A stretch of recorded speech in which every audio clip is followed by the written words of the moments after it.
அரசூர்ல மலட்டாற்றில் ஏற்பட்ட வெள்ளப்பெருக்கினால ரோடு வந்து மாற்றி விட்டாச்சு கனெக்ஷன்ஸ். ஸோ சென்னை கன்னியாகுமரி தேசிய நெடுஞ்சாலையில் சென்னை கன்னியாகுமரி தேசிய நெடுஞ்சாலையில் வந்து போக்குவரத்து மாற்றம் செஞ்சதால ரோடு வெறிச்சோடி போயிடுச்சு. பாருங்க, ரோடு நல்லா வெறிச்சோடி போயிடுச்சு.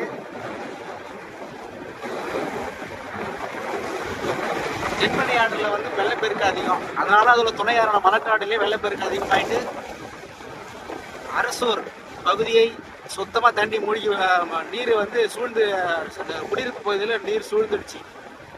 ஸோ அதனால என்ன பண்ணிட்டாங்கன்னா ரூட்டை வந்து மாற்றி விட்டாங்க. சென்னையிலிருந்து கன்னியாகுமரி நோக்கி செல்லும் பேருந்துகளெல்லாம் விழுப்புரத்துக்குலேருந்து திருக்கோவிலூர் போயிட்டு அங்கேருந்து மாற்றி விட்டாங்க. அதே போல்